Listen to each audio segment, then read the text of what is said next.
इतनी मज़ेदार काली वाली मसूर दाल के एक बार बनाएंगी तो बार बार बनाने का दिल करेगा। देखने में जितनी खूबसूरत है, खाने में इसका कोई जवाब नहीं है। इतनी लाजवाब है ये काली वाली साबुत मसूर दाल। एक बार मेरे कहने पे इसे ज़रूर ट्राई कीजिएगा। बहुत ही स्पेशल और बहुत ही मज़ेदार है, बिल्कुल ढाबा स्टाइल है और इतनी लजीज है कि आज तक आपने ऐसी दाल ना तो खाई होगी और ना बनाई होगी। आप ये दाल ज़रूर बनाइएगा। बहुत ही स्पेशल और शानदार दाल है, इतनी मज़ेदार है। आप इसे दाल चावल बनाकर खाएं, इतना मज़ा आएगा ना कि हफ्ते में 2-3 बार ज़रूर बनाएंगे। तो चले इस दाल को स्टार्ट करते हैं। बहुत ही सिंपल तरीका है। सबसे पहले मैंने 1 लीटर पानी रखा है, उसके अंदर एक बड़े साइज़ की प्याज चॉप करके नॉर्मल मैंने इसमें डाल दी है। अब ये भीगी हुई 1 कप दाल डाली है, उसमें लहसुन अदरक का पेस्ट डालूंगी मैं 1 चम्मच भर कर, ठीक है। अब इस दाल में हम डालेंगे कुछ मसाले, जिसमें सबसे पहले हल्दी पाउडर डाल रही हूँ 1 चाय का चम्मच। तो मसालों को गौर से सुन लीजिएगा। धनिया पाउडर 2 टेबल स्पून, लाल मिर्च पाउडर डाल रहे हैं इसके अंदर हम 1 टेबल स्पून भर के, नमक हस्बे जायका हस्बे ज़रूरत, काली वाली गोल मिर्चें 1 चाय का चम्मच भरकर, लौंगे 6 अदद, तेज़ पत्ता हम डालेंगे इसके अंदर। तकरीबन 3 तेज़ पत्ते लिए थे मैंने, उसको तोड़कर छोटे छोटे पीस करके डालें। 2 दालचीनी के टुकड़े डाले हैं मैंने, तकरीबन 2-2 इंच के 2 टुकड़े डाले हैं, ठीक है। तो गरम मसाला पाउडर मैंने डाला है इसके अंदर, 1 चाय का चम्मच भरकर गरम मसाला डाला है।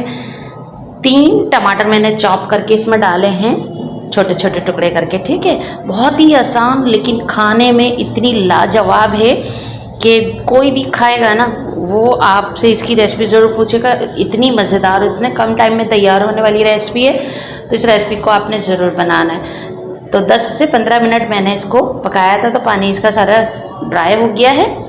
अब इसको हमने क्या करना है, बस उसको हमने देखना है कि गल गई है। तो देख ही सकते हैं, ये देखें कितनी ज़बरदस्त सी गल गई है ना। 10 से 15 मिनट में आपकी ये दाल तैयार हो जाएगी।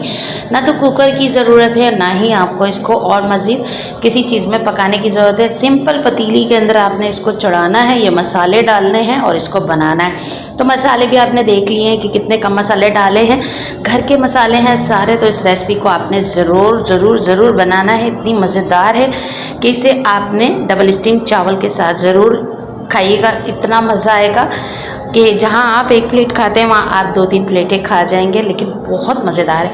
अच्छा, इसी खाना पकाने वाले चम्मच से ही मैंने इसको इसके अंदर हल्का हल्का सा घोट लिया था।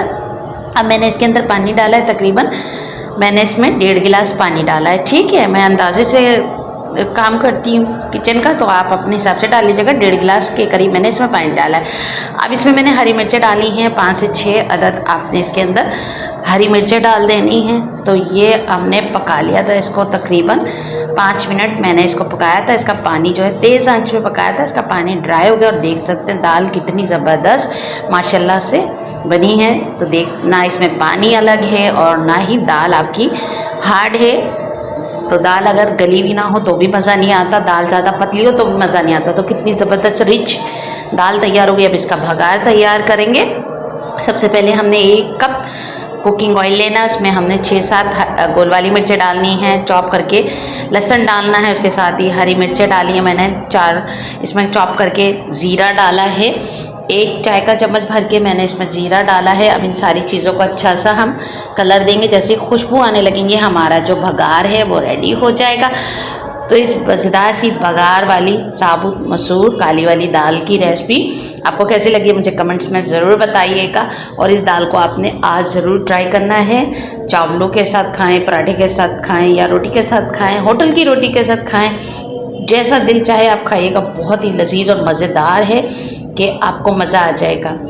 इस रेसिपी को आपने अपने प्यारों के साथ भी ज़रूर शेयर करना है। ये बघार तैयार हो गया तो मैंने डाल दिया। देख रहे हैं कितनी ज़बरदस्त लजीज और मज़ेदार लग रही है। आ रहा है ना मुंह में पानी। तो अभी इस रेसिपी को तैयार करें और बहुत सारी दुआओं में याद रखें अपनी बहन मिसबा इसरार को, और देखते रहें MI फूड रेसिपी, क्योंकि MI फूड रेसिपी आपके जायकों का, आपके सेहत का और आपका ख्याल रखता है। इसको मैंने चावलों के साथ सर्व किया है। ये डबल स्टीम चावल हैं, तो आपने इन चावलों के साथ ही ज़रूर इसको बनाना है। इतने लजीज और इतने मज़ेदार ये रेसिपी हमारी तैयार हो गई है। अब मैं आपसे इजाज़त चाहूँगी, कल फिर एक नई रेसिपी के साथ मुलाकात होगी इंशाअल्लाह। तो बहुत सारी दुआओं में याद रखिएगा। अल्लाह हाफिज़।